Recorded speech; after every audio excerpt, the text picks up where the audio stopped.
Hello everyone and welcome back to the course. In this lesson, we are going to create our first widget blueprint. We are going to create a new game mode and we'll show the mouse cursor on the screen. But first, let's see how we can remove our player from the level. If you play the game, I am now rotating with the mouse, you can see the player is falling down. Now this is happening because our level is using the default game mode from the third-person template. Let's fix this now. Open the content drawer, open the main folder, and right-click, create a new blueprint class, and select Game Mode Base. We can name this main menu underscore game mode. Open this up. Now here we have to do a couple of things.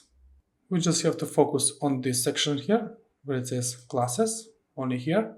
So it says default pawn class, this is our default player.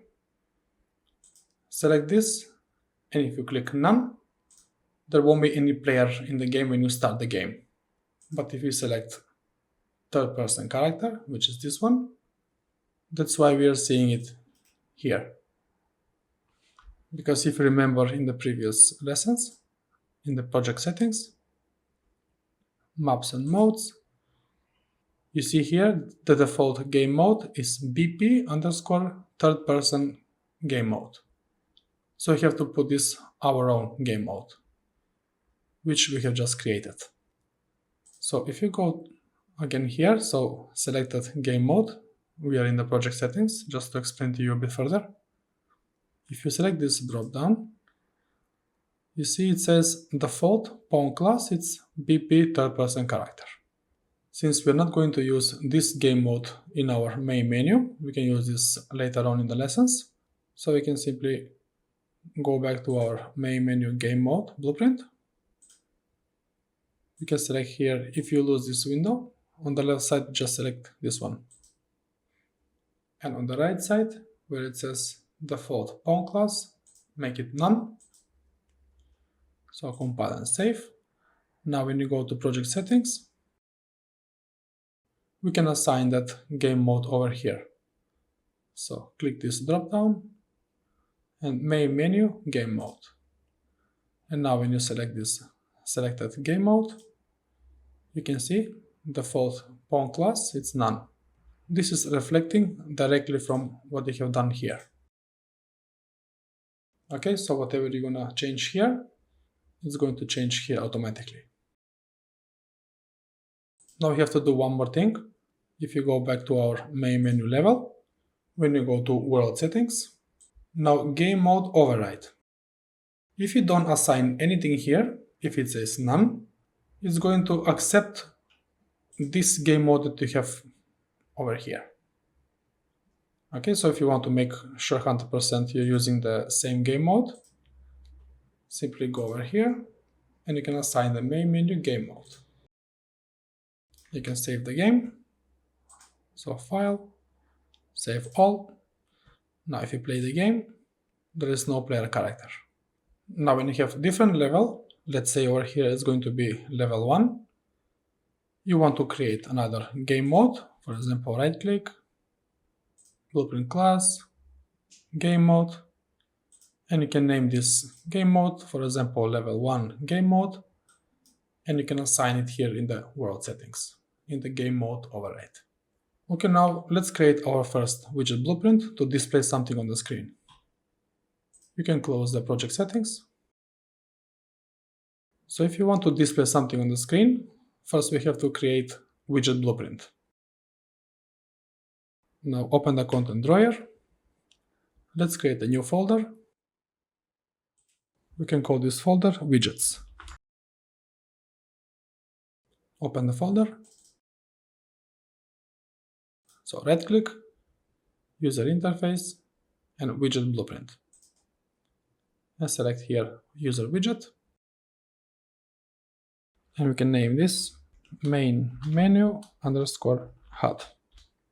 So double click to open it up. Now at this moment we don't have anything, so we have to add something from the left side here. Here you can either type something or you can select these drop downs and you can choose what you need. But if you're a beginner, I will show you what is the commonly used elements from here. So typically, we can start with canvas.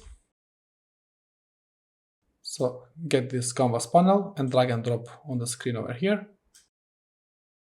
And now we have canvas panel. You can see these lines over here. I can close this down.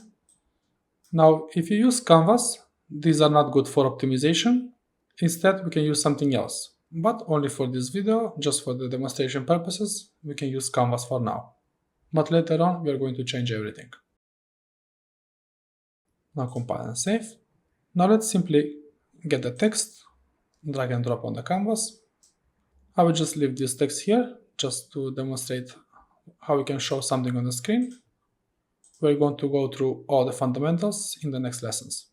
So in order to call this canvas and to see this text block on the screen, if you play the game, nothing's going to happen. What we have to do is to go to game mode, go to event graph. We can delete this event tick, we don't need it. Event begin play, this means when you start the game, this will execute only once. So what we have to do is right click and type create widget. You can connect it over here. Now if you press compile, you're going to see error. It says we need class specified. So I can close this down and select this drop down. And we can select the main menu HUD that we have just created, which is this one here. So selected. Now you can compile, save. Now when you play the game, again you're not going to see anything on the viewport because we have to add this to the viewport. So we have created main menu HUD class, and from the return value we have to add it to the viewport. So simply type add to viewport. Add to viewport, this one. And now when you press play, we are creating the widget and we are adding to the viewport, which is this. Now when I play the game, we have text. Now if I press the mouse button, I'm going to lose the cursor. Now let's see how we can keep the cursor on the screen all the time. Go back to the main menu HUD. So the main menu game mode, we won't need it anymore. We can simply close it here. Now let's go to the main menu HUD. So this is the designers panel. You see on the right side there's designer and graph. So designer, you are making the design here, and graph, you need to make this how to work. For example, to click button and things like that. Now let's see how we can show the mouse cursor on the screen and to stay that way all the time. Go to graph. Now we don't need event tick and we don't need event preconstruct. Select this and press delete. Compile and save. And we have here event construct. So this event construct is the same like event begin play. So this will fire once when you display this design on the screen. Now right click and type get player controller. And from the player controller, drag a pin from here and type set show mouse cursor. Now it's not going to be enough simply to select this. What we have to do something else is drag a pin from here.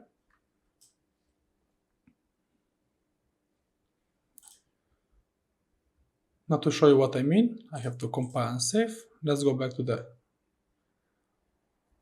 Now to show you what I mean, let's go back to the... Now to show you what I